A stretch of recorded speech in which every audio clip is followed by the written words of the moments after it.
All right, let's get right into it. Today we're talking about one of the most devastating and honestly one of the most misunderstood conflicts of our time, the war in Yemen. It's a story that doesn't always make the primetime news, but when you start following the threads, you find they lead back to some very powerful and maybe some very unexpected places. If you hear about Yemen in the media, this is almost always the label you get: a civil war. It paints a picture of a simple internal conflict, a nation just tearing itself apart from the inside. It's a neat and tidy description that kind of keeps the rest of the world at a safe distance. But here's the thing.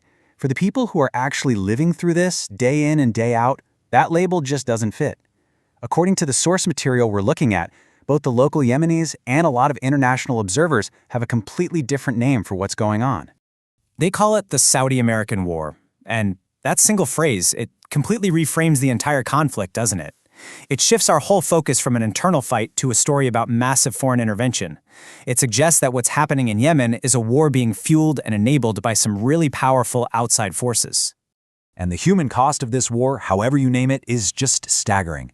By the end of 2021, the death toll was estimated to be nearly 400,000 people.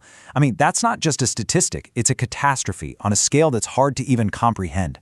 So how did we get here? And what exactly is the American role in all of this? Well, to understand that, you really have to look at the very highest levels of American policy.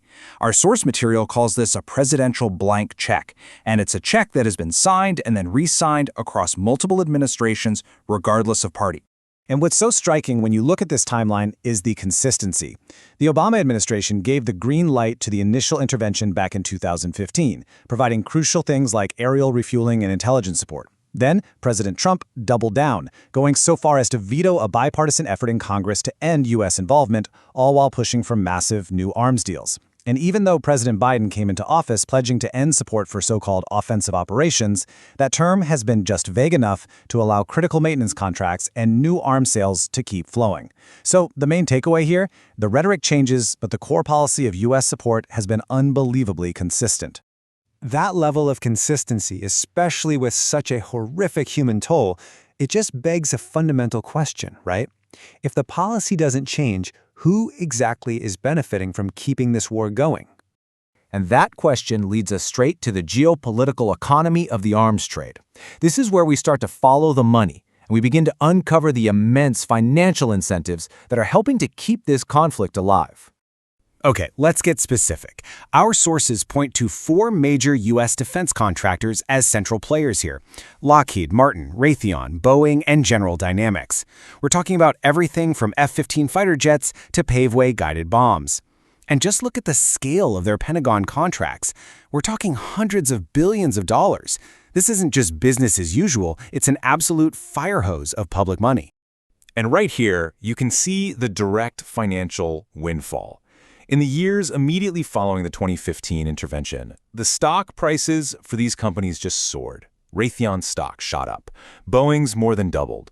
For the shareholders of these companies, the war in Yemen has been incredibly profitable. But get this, the profit doesn't even stop when the weapon is sold. Our sources point to this concept called the highly profitable niche market. What this means is, the long-term contracts for maintenance, for spare parts, for training, all the stuff that comes after a weapon is sold. These service contracts can actually generate 150% more profit than the initial sale of the weapon itself.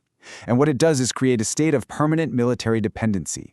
The Saudi military literally cannot keep its high-tech air force in the sky without constant support from American contractors.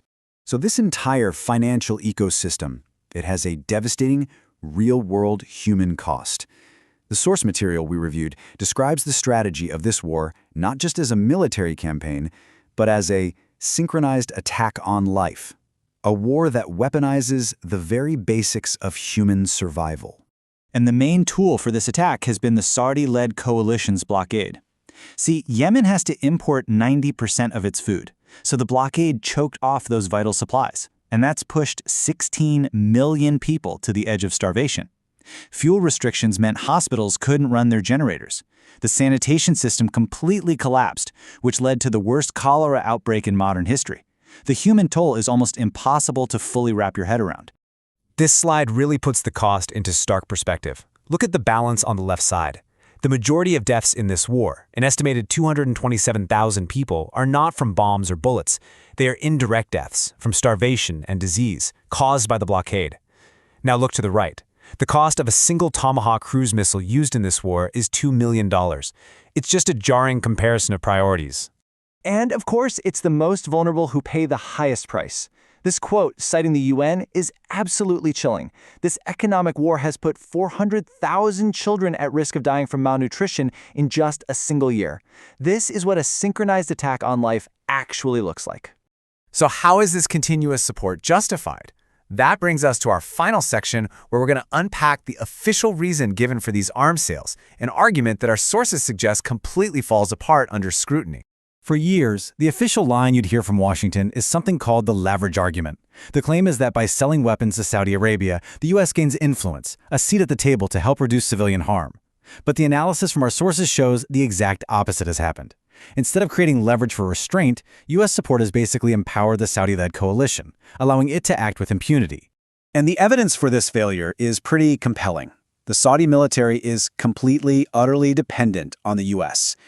Their state-of-the-art Air Force would be grounded within a matter of weeks without American contractors on the ground. A full 80% of their pilots were trained by the U.S. This isn't just influence. This is total dependency. And yet all of this massive dependency has never been used as leverage to stop the targeting of civilians or to end that deadly blockade. So the crucial point here is this. The U.S. has the power. It has the capacity to ground the Saudi air war. Full stop. The dependency is so absolute that if the U.S. ended its support, it could fundamentally change the entire course of the conflict. So the war in Yemen is a tragedy that America has the ability to end, but for a whole host of reasons tied to policy and profit, it chooses to sustain. And so we're left with one final, sobering question. What this explainer has laid out is this powerful alignment of immense corporate profit and decades of consistent foreign policy. So when those two massive forces align so perfectly, who is it that ultimately pays the price?